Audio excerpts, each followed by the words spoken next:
What is up, guys? It is your boy Bella OG. Welcome to the new video. Today we are going to be installing my DW300c fuel pump.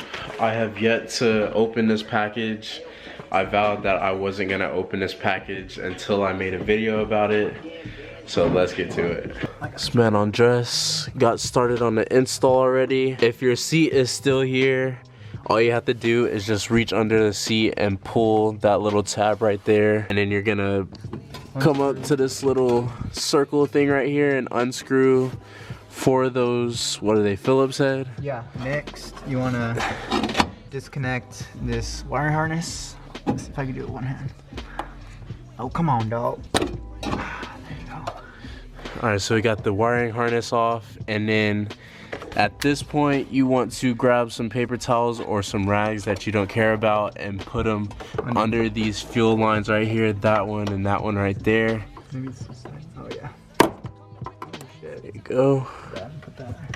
Once y'all get the fuel lines off, go ahead and grab an 8mm socket and then a ratchet, of course. Earlier, so I can help him because we don't know what the fuck we're doing.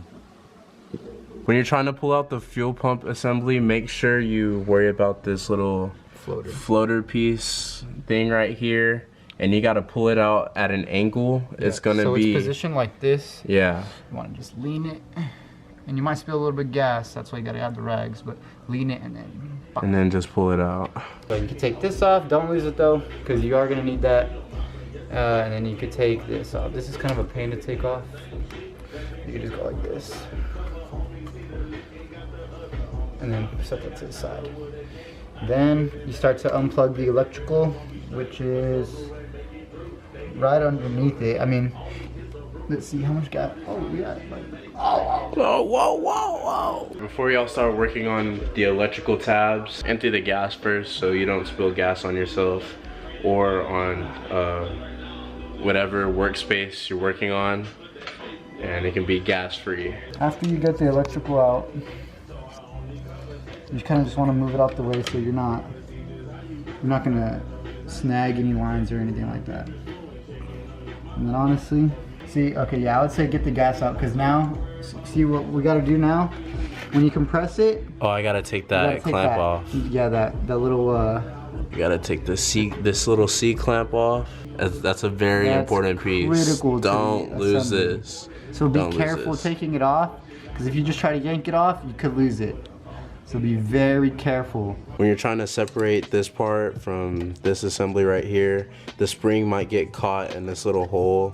Just try to bring the spring up and it'll help bring this whole assembly out. And then right here is the middle part. You got 3 clips.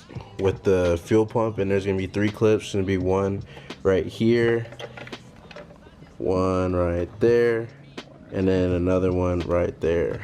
We're working on getting the fuel pump out. You're gonna worry about these 2 clips right here, and then this clip right here, this clip right there, and there's gonna be the last one right there. We pulled out the fuel pump. We pushed it out because it wouldn't come out if you were to grab it by these little plastic it goes in like that. Pieces right there. But so you go from the top. Go from the top and try to push it out. And then also, we believe this is the stock spacer right here. So make sure you do not lose that at all. According to the instructions that we haven't looked at, and according to other people who have made other tutorials, you're supposed to cut this off. The reason why you're supposed to cut or separate this piece from the fuel sock piece is because they already give you a new one. We cut this piece off, we sanded it down a little bit so it can, be smooth. Now we're going to put the stock spacer on along with 2 of these O-rings right here. They recommended not to use all 3, but just use 2 and you should be fine. And it should look like that right there. Y'all see that?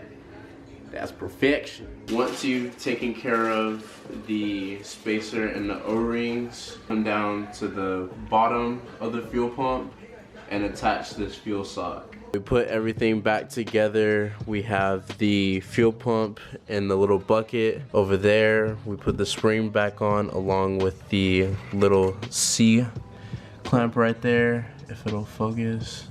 But you get the point. The C clamp is back on. We plugged the wiring harness back in, and then we kind of tucked it a little bit with the wiring protector. So all we need to do is just put it back in the car. Got everything back in the car. The only pain in the ass was lining up the rubber grommet with the metal bracket. If you have problems with compressing the assembly, remember that the rubber grommet is supposed to go at like up against the top of the assembly. So when you put it in there, make sure you're pushing it up against this plastic piece. Once you have everything done, don't put your seat on. You want to prime the fuel pump, go through a few cycles, so just like turn it on. Yes sir, that was it. Alright, off. And then one last time. Yeah.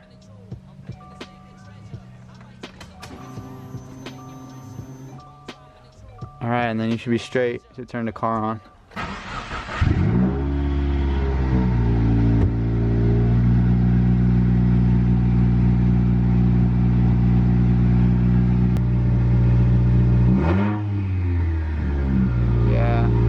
Making sure we're getting some type of fuel pressure.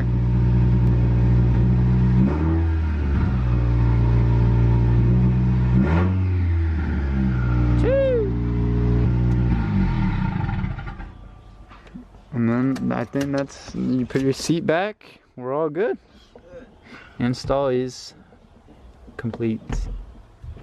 Oh, oh, oh, look at that. Look. Hey, good job, dude. Jordan. Good job, dude. Hey, road to full bolt on. What? Crazy.